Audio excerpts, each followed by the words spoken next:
بسم اللہ الرحمن الرحیم۔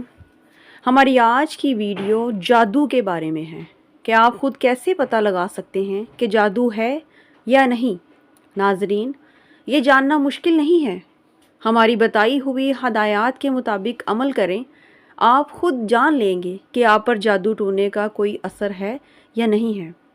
جب انسان طرح طرح کی پریشانی اور بیماری میں پھنسنے لگتا ہے تو اس کے دماغ میں مختلف قسم کے خیالات آتے ہیں کہ پتہ نہیں مجھ پر کسی نے جادو کر دیا ہے، ایسا کون ہے جسے میری خوشیاں برداشت نہیں ہو رہی۔ پھر آپ کے ذہن میں کبھی کسی کا چہرہ آتا ہے تو کبھی کسی کا آتا ہے کہ فلاں فلاں نے جادو کر دیا ہوگا۔ پھر جب ہم سوچ سوچ کر پریشان ہو جاتے ہیں تو پھر اپنے انہی خیالات کو لے کر کسی عامل بابا کے پاس پہنچ جاتے ہیں، اور پھر عامل ہمارے مسائل اور الجھنیں سن کر ان کو مزید بڑھا دیتا ہے۔ اس کی باتیں سن کر ہم اور بھی الجھ جاتے ہیں، ڈر جاتے ہیں، اور وہ عامل ہمیں کہتے ہیں کہ جناب آپ پر تو بہت ہی خطرناک قسم کے جادو کا اثر ہے، اور اس اثر کو اگر ختم نہ کیا تو آپ برباد ہو جائیں گے اور مصیبتوں سے لڑ لڑ کر ختم ہو جائیں گے۔ پھر ہمارے جیسا انسان پریشان ہو کر مجبور ہو کر اس عامل سے کہتا ہے کہ جناب آپ جتنے چاہے پیسے لے لیں لیکن آپ اس جادو کا توڑ کر دیں۔ میں تو بے بس ہو گیا ہوں۔ پھر ان کو پیسے دیتے ہیں اور مختلف طریقوں سے علاج کرواتے ہیں، آخرکار کچھ بھی فائدہ نہیں ہوتا۔ تو ناظرین، مسلمان ہونے کے ناطے سے آپ ایک بات اچھی طرح سے سمجھ لیں کہ کیا ہمارے پروردگار نے اس دنیا کو بنا کر ہمیں جادوگروں کے رحم و کرم پر چھوڑ دیا ہے تاکہ ہمارے اوپر جادو ہی ہوتا رہے؟ تو بالکل بھی ایسا نہیں ہے۔ آپ لوگ ایسا مت سوچا کریں، کیونکہ جادو کسی بھی مومن اور مسلمان پر اتنی آسانی سے نہیں ہوتا۔ اس لیے آپ کچھ ایسی علامات کو پہچانیں اور جانیں کہ جن کے اندر 50% یہ علامات ہوں گی ان پر ہی جادو کا اثر ہوگا، اور اس کا علاج بھی آپ کو قرآن سے ہی بتائیں گے انشاءاللہ۔ اللہ کے کرم سے آپ کے جسم میں جتنا بھی جادو ہوگا جل کر راکھ ہو جائے گا، بالکل ختم ہو جائے گا۔ سب سے پہلے آپ کو ان علامات کے بارے میں بتاتے ہیں جو جادو کے اثر سے نمودار ہوتی ہیں۔ نمبر 1، گھر میں سے کپڑوں کا غائب ہونا یا پھٹے ہوئے ہونا، جیسے کینچی سے کاٹے گئے ہوں۔ نمبر 2، اپنے گھر پر یا کپڑوں پر خون کے قطروں کا گرنا۔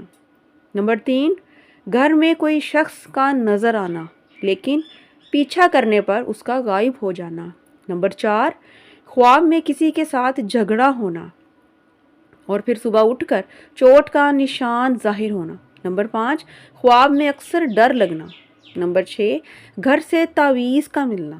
نمبر 7، مسلسل بیمار رہنا اور جب ڈاکٹر سے رپورٹ کروانا تو رپورٹس کا بالکل ٹھیک آنا۔ نمبر 8، قرآن پاک سے بیزار ہو جانا، قرآن پڑھتے وقت جمائیاں آنا اور آنکھوں سے پانی کا بہنا۔ نمبر 9، سر اور گردن کے پٹھوں میں اکثر درد رہنا، سر کا بھاری بھاری رہنا جیسے کسی نے بوجھ ڈال رکھا ہو۔ نمبر 10، خواب میں جانوروں کو دیکھنا۔ نمبر 11، شیر خوار بچے کا اپنی ماں کا دودھ نہ پینا، بلا وجہ رونا اور ڈرنا۔ نمبر 12، پیدائش سے پہلے ہی بچے کا فوت ہو جانا۔ تو ناظرین، ان علامات کو جان کر آپ کو پتہ چل گیا ہوگا کہ آپ پر جادو ہے یا نہیں ہے، اور اگر جادو ہے تو آپ نے علاج کس طرح سے کرنا ہے۔ قرآن مجید کی ایک چھوٹی سی آیت جو سورہ صاد کی آیت نمبر 34 ہے، آپ نے اس آیت کو 7 بار پڑھ کر دونوں کانوں میں ایک بار پھونک مارنی ہے۔ اگر کسی دوسرے انسان سے یہ عمل کروائیں گے تو زیادہ بہتر ہے، کیونکہ پھونک یعنی ہوا کانوں میں ضرور جانی چاہیے۔ اور وہ آیت یہ ہے، وَلَقَدْ فَتَنَّا سُلَيْمَانَ وَأَلْقَيْنَا عَلَى كُرْسِيِّهِ جَسَدًا ثُمَّ أَنَابَ۔ اس کے ساتھ ایک اور عمل بھی ہے، وہ بھی آپ نے ضرور کرنا ہے، جس کے کرنے سے آپ کے گھر سے مکمل طور پر جادو کا نام و نشان ختم ہو جائے گا انشاءاللہ۔ سورہ یاسین کی آیت نمبر 1 سے آیت نمبر 12 تک 7 مرتبہ پڑھنی ہے۔ اس کو پڑھنے کے بعد 3 مرتبہ آیت الکرسی، 3 مرتبہ سورہ فلق اور 3 مرتبہ سورہ ناس پڑھ کر پانی پر دم کر لیں۔ پھر اس پانی کو خود بھی پئیں اور اپنے گھر کے کونوں میں بھی چھڑک دیں۔ گھر میں کہیں بھی آپ کو جادو یا اسیب کا شک ہو، آپ اس جگہ پر پانی کو چھڑکیں، انشاءاللہ سب کچھ ٹھیک ہو جائے گا۔ اس عمل کو آپ نے 40 دن تک جاری رکھنا ہے، آپ مکمل صحت یاب ہو جائیں گے۔ اس عمل سے خود بھی فائدہ اٹھائیں اور اس ویڈیو کو شیئر کر کے دوسروں کو بھی فائدہ اٹھانے کا موقع دیں، اور برائے مہربانی ان عامل باباؤں سے اپنے آپ کو اور اپنے پیسوں کو بچائیں۔ میری دعا ہے کہ اللہ تعالی ہمیں جادو اور آسیب جیسی مصیبتوں سے بچائے، میرا سنانا اور آپ کا سننا قبول و منظور فرمائے، آمین ثم آمین۔